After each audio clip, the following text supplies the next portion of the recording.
দেখুন, আমি আজ বাড়ি বয়ে এতগুলো কথা বলতে আসতাম না যদি না অর্চি আমাদের বাড়িতে গিয়ে আমার মেয়ের জন্মদিনের অনুষ্ঠানটা ভণ্ডুল করে দিয়ে আসতো।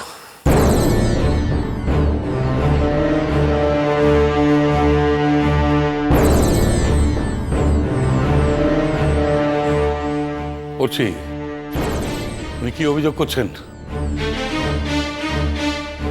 কি অভিযোগ করছেন তোমার সম্পর্কে? কিছু বলো। বাহার সঙ্গে ওর সম্পর্কটা এক্স্যাক্ট কি, সেটা কি ও কোনোদিন আপনাদের বলেছে?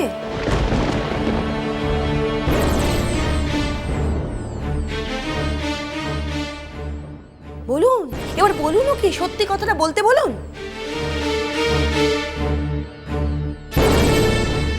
অর্চি, এসব কি বলছেন উনি?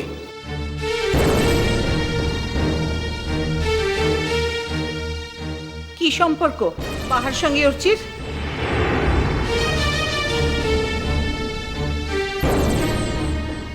আপনার রুচি হচ্ছে এই ধরনের ইঙ্গিত করতে? হবে না কেন দিদিভাই? নিজের মেয়ের কলঙ্ক ঢাকতে এখন এরকম অনেক বানানো কথা ওনাকে বলতে হবে?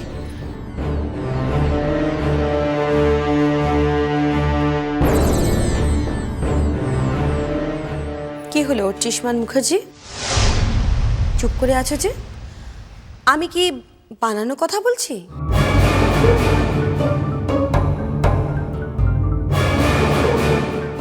উত্তর দাও, এখন চুপ করে রয়েছো কেন? কি হলো, তোমার সব সাহস ফুটে গেল?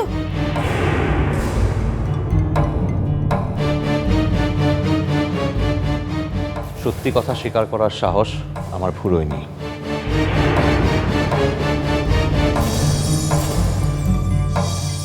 আগেও ছিল, এখনো আছে, আর ভবিষ্যতেও থাকবে।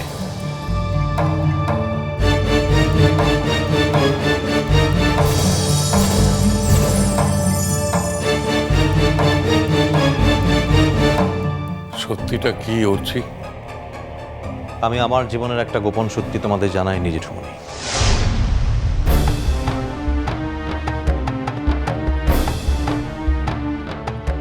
লুকোবো সে বলে নয়, শুধু একটা নির্দিষ্ট সময়ের অপেক্ষা ছিলাম।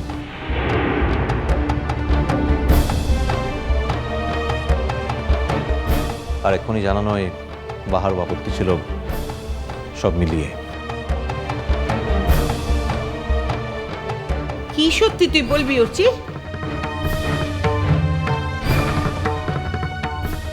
বাহার আপত্তি ছিল মানে?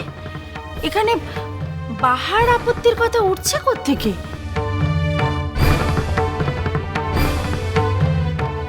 উঠছে মা, কারণ ব্যাপারটা বাহাকে নিয়ে।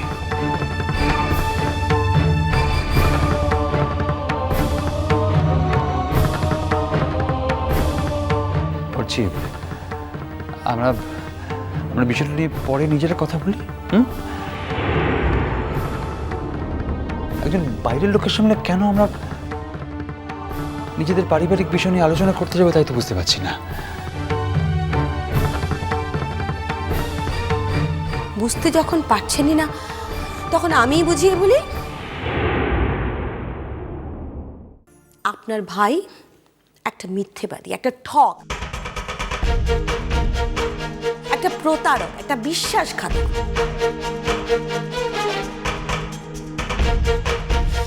সে আমার মেয়ের জীবনটাকে পুরো নষ্ট করে দিয়েছে, আর এখনো আমার মেয়েটাকে শান্তিতে থাকতে দিচ্ছে না।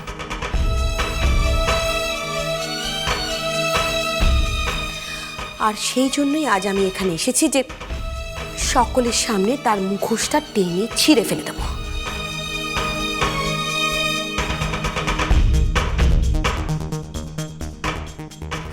আর আমি এটাও দেখতে চাই যে আমার সামনে সে সমস্ত সত্যিটা স্বীকার করার সাহস রাখে কিনা।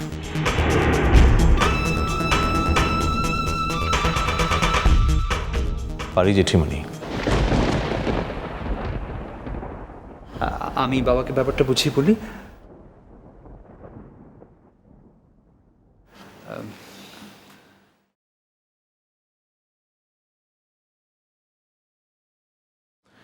দাঁড়াও দাদা ভাই, আমার জীবনের যে চরম সত্য সেটা অন্য কেউ জানাক আমি চাই না। আমি সবাইকে নিজেই বলতে চাই।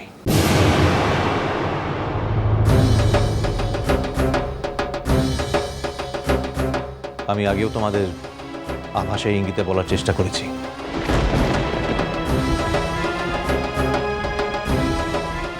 যে মুন আর আমার যা সেপারেশন হয়েছিল তাতে শুধু মুনেরই ভূমিকা ছিল না, আমারও ছিল।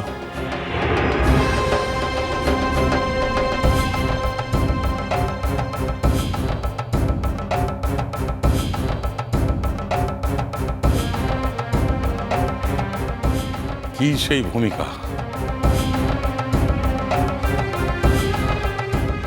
আর আমাদের অন্ধকারে রেখো না হচ্ছি, যা বলবার তাড়াতাড়ি বলো। জেঠুমণি এবং এখানে যারা আছে আমার বাড়ির লোকজন সবাইকে বলছি,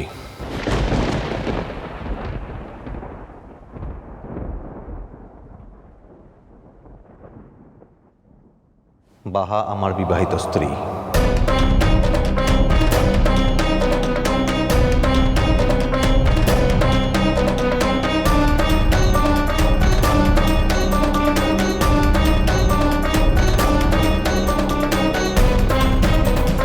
বাহার সঙ্গে আমার বিয়ে হয়ে গেছে।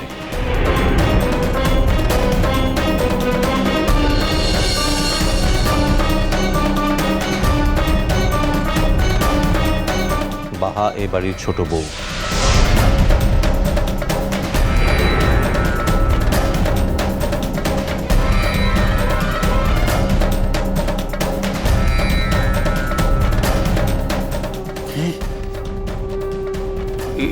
এসব তুই কি কি বলছিস অর্চি?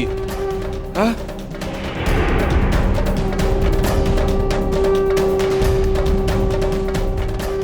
কলেজে যাওয়ার আগে আমি নিজে হাতে তোমার সিঁদুর মুছিয়ে দিয়েছিলাম।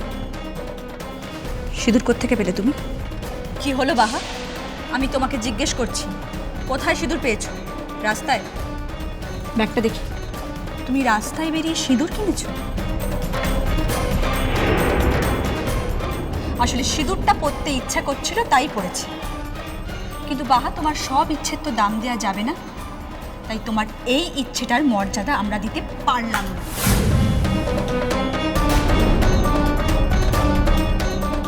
কিরে, কপাল মা এরকম সিঁদুর লেগেছে কি করে? মারাঙ্গুরে লিখে। ও, বুঝতে পেরেছে ঠাকুরপো, মারাঙ্গুরের সিঁদুর কপালে লাগিয়েছে যাতে রেজাল্ট ভালো হয়।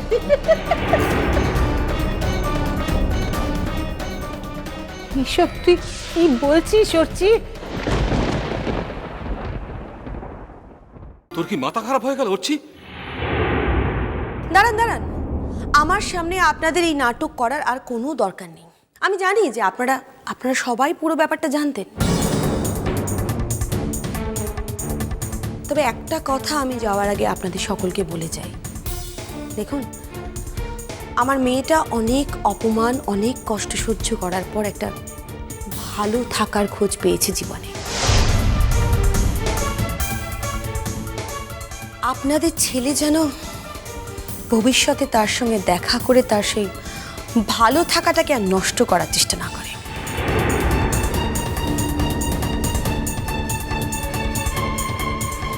আমি আসছি।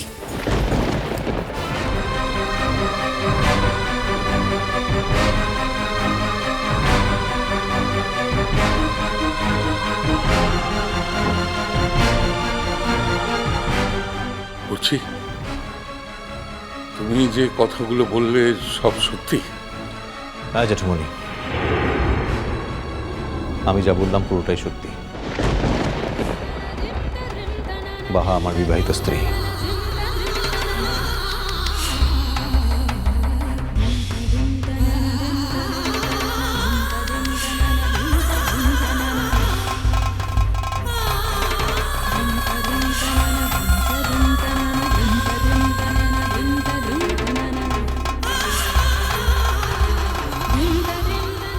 আরে বাবা,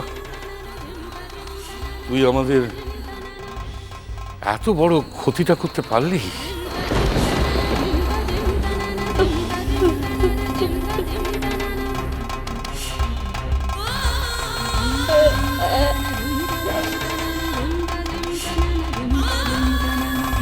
বাহা বাহা আমার বিবাহিত, বাহা আমার বিবাহিত, বাহা আমার বিবাহিত। বাহার সঙ্গে আমার বিয়ে হয়ে গেছে। বাহা এ বাড়ির ছোট বউ।